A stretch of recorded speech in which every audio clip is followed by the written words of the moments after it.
El fantástico mundo de la microbiología. Segunda parte. Creado y editado por Beatriz Álvarez Pose y Diana Gen de Fraga. El laboratorio microbiológico. Los laboratorios microbiológicos constituyen medio ambientes de trabajo especiales que pueden presentar riesgos de enfermedades infecciosas identificables para las personas que se encuentren en o cerca de ellos. Para ello es conveniente trabajar en condiciones completamente asépticas, evitando de esta manera la contaminación de la muestra con la que estamos trabajando y de nosotros mismos. Se dice que un ambiente es aséptico cuando se han eliminado todos los microorganismos patógenos. La asepsia se puede conseguir por procedimientos físicos y químicos. Es necesario controlar el crecimiento de los microorganismos para poder potenciar sus efectos beneficiosos o productivos y limitar los indeseables, contaminantes o patógenos. Los microorganismos mueren rápidamente cuando son sometidos a temperaturas superiores a su óptima de crecimiento. Esto permite utilizar altas temperaturas para eliminar microorganismos por termodestrucción. Los métodos basados en el calor son quizá los más utilizados para controlar el crecimiento microbiano. La sensibilidad de los diferentes tipos de microorganismos a los tratamientos térmicos es distinta.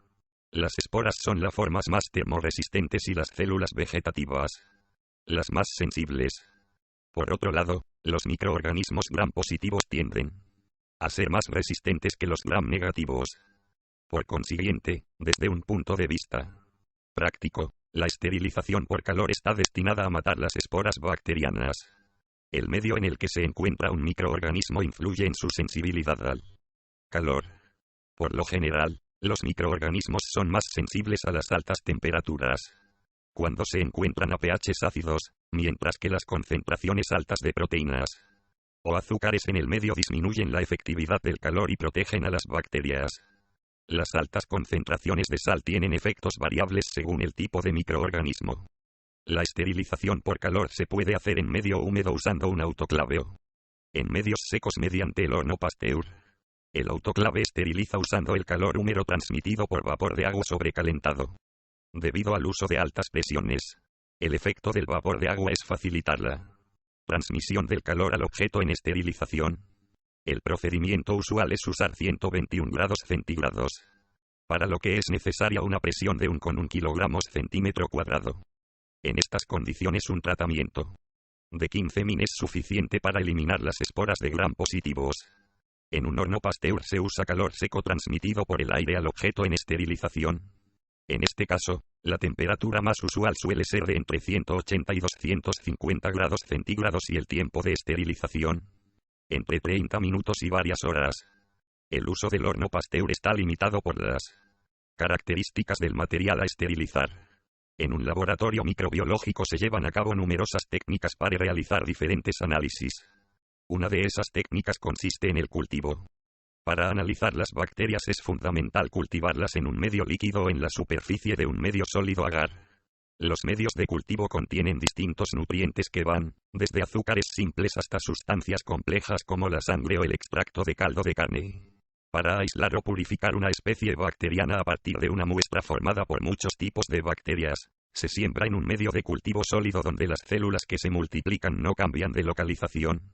Tras muchos ciclos reproductivos, cada bacteria individual genera por escisión binaria una colonia macroscópica compuesta por decenas de millones de células similares a la original.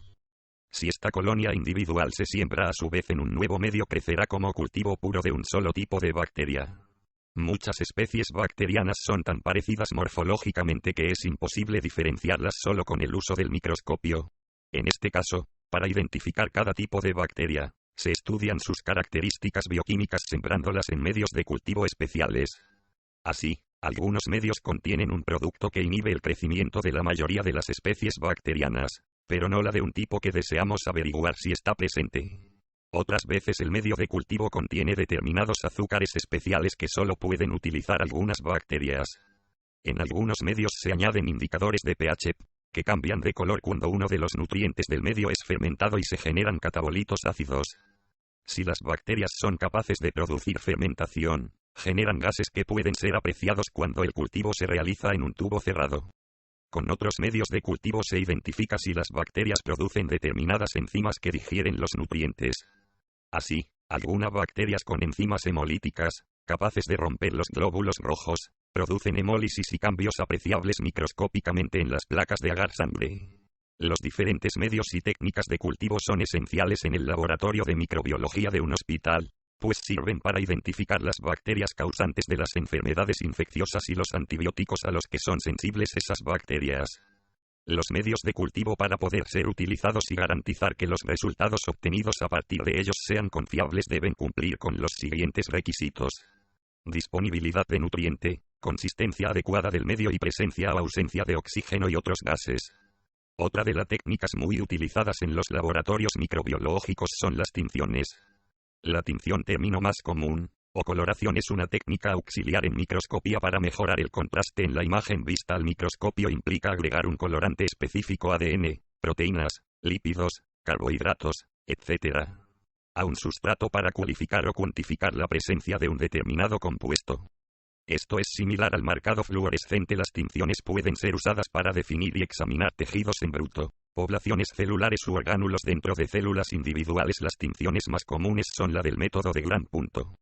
La mayoría de los colorantes son compuestos orgánicos que tienen alguna afinidad específica por los materiales celulares. Muchos colorantes utilizados con frecuencia son moléculas cargadas positivamente, cationes, y se combinan con intensidad con los constituyentes celulares cargados negativamente, tales como los ácidos nucleicos y los polisacáridos ácidos. Ejemplos de colorantes catiónicos son el azul de metileno, el cristal violeta y la safranina.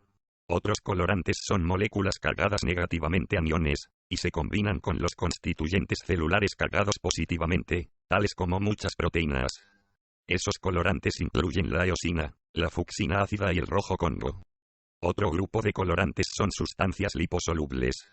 Los colorantes de este grupo se combinan con los materiales lipídicos de la célula, usándose a menudo para revelar la localización de las gotículas o depósitos de grasa. Un ejemplo de colorante liposoluble es el negro Sudán. Algunos colorantes teñirán mejor solo después de que la célula haya sido tratada con otra sustancia química, que no es un colorante por sí mismo. Esta sustancia se denomina mordiente. Un mordiente habitual es el ácido tánico. El mordiente se combina con un constituyente celular y lo altera de tal modo que ahora sí podrá atacar el colorante. Si se desea simplemente incrementar el contraste de las células para la microscopía, son suficientes los procedimientos simples de tinción. El azul de metileno es un buen colorante simple que actúa sobre todas las células bacterianas rápidamente y que no produce un color tan intenso que oscurezca los detalles celulares. Es especialmente útil para detectar la presencia de bacterias en muestras naturales, puesto que la mayor parte del material no celular no se tiñe. Otras de las técnicas llevadas a cabo en un laboratorio microbiológico es la prueba de Kliger. Prueba sobre agar-Kliger-Kia.